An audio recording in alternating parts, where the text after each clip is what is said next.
BRS की फाइलों पर हाथ धरकर बैठ गई है। साथियों, बीआरएस और कांग्रेस की मिलीभगत कितनी जबरदस्त है, ये भी आज तेलंगाना के लोग देख रहे हैं। आज बीआरएस के घोटालों पर कांग्रेस की बोलती बंद हो गई है। कालेश्वरम स्कैम के अरबों रुपए कहां चले गए, कांग्रेस में कोई इसका जवाब नहीं मांग रहा है। और कांग्रेस जो सैकड़ों वादे करके सरकार में आई थी, वो क्यों पूरे नहीं हो रहे हैं? बीआरएस में कोई ये सवाल नहीं पूछता। दोनों एक दूसरे को बचा रहे हैं, दोनों एक दूसरे की जम करके मदद कर रहे हैं और सब कुछ पर्दे के पीछे कर रहे हैं। और जब दोनों पार्टियों के स्कैम की जांच होती है, तो दोनों मिलकर के क्या करते हैं? एक ही काम, मोदी को गाली, मोदी को गाली, मोदी को गाली, यही करते हैं ना। दिन रात मोदी मोदी सिवाय कुछ करते हैं क्या ये लोग? इनके मुंह से कभी भारत मां की जय सुना क्या? मोदी को 100 बार बोलते हैं, मां भारत को एक बार भी याद नहीं करते। लेकिन तेलंगाना के मेरे साथियों, बीआरएस और कांग्रेस वो एक दूसरे के लिए चाहे कितनी भी कवर फायर कर लें, इनकी एक एक लूट का हिसाब होता रहेगा। मोदी तेलंगाना के लोगों को गारंटी देता है कि तेलंगाना को लूटने वालों को छोड़ेगा नहीं। ये मोदी की गारंटी है। इदी मोदी गारंटी। साथियों, परिवारवादी पार्टियां,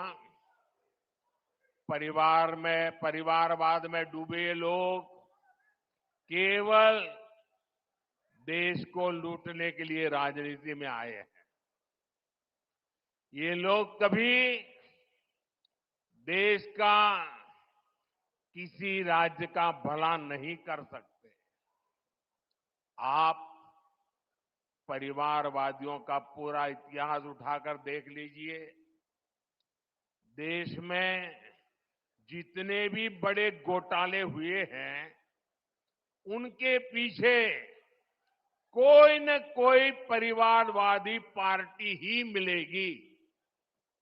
आप जरा सोचना, ये मीडिया के मित्रों को भी मैं होमवर्क देके जाता हूं कि आप सोचिए,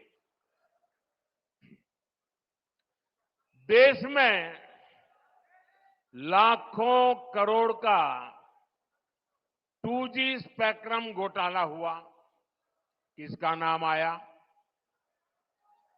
दिल्ली दरबार का संरक्षण और डीएमके परिवार की करतूत। देश में नेशनल हेराल्ड घोटाला हुआ, किसका नाम आया? कांग्रेस का सबसे बड़ा परिवार जो कांग्रेस पार्टी को चलाता है, उनका नाम आया।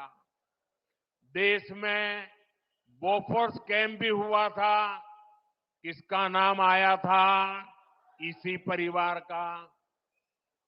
बिहार में इतना बड़ा चारा घोटाला हुआ, कौन अपराधी साबित हुआ? बिहार में नौकरी के बदले जमीन घोटाला हुआ, किसका नाम आया? आरजेडी चलाने वाले उसी परिवार के लोगों का। इसी परिवारवादी भ्रष्टाचार का शिकार हमारा तेलंगाना भी हुआ है।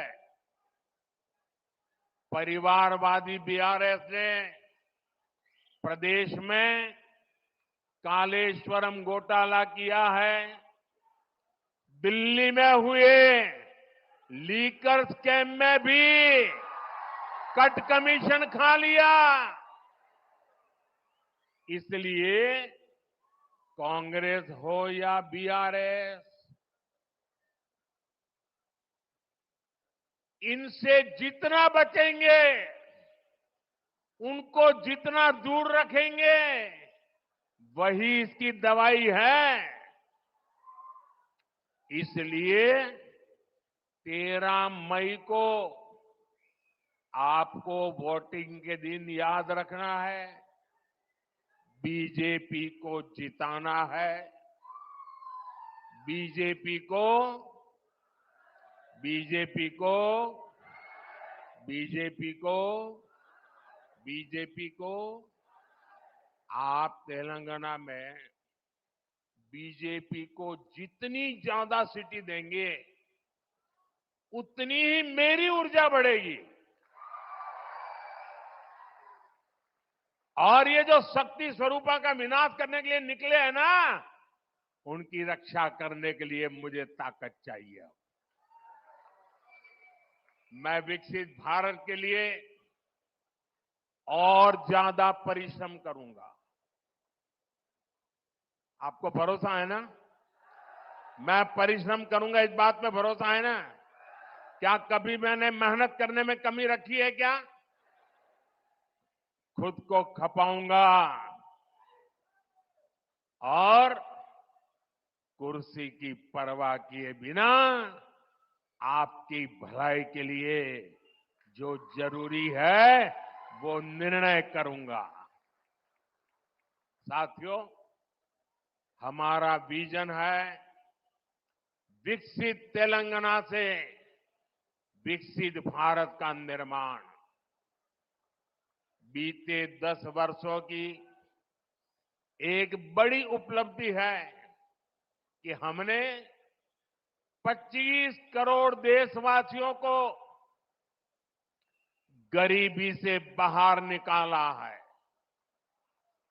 हमने इसके लिए योजनाएं बनाई, हमने ईमानदारी से हर योजना का लाभ लोगों तक पहुंचाया। हमने देश भर में गरीब परिवारों को 4 करोड़ से ज्यादा पीएम आवास बनाकर दिए। हमने 12 करोड़ से ज्यादा घरों तक नल से जल पहुंचाया। हमने देश के 50 करोड़ लोगों को बैंकिंग व्यवस्था से जोड़ा।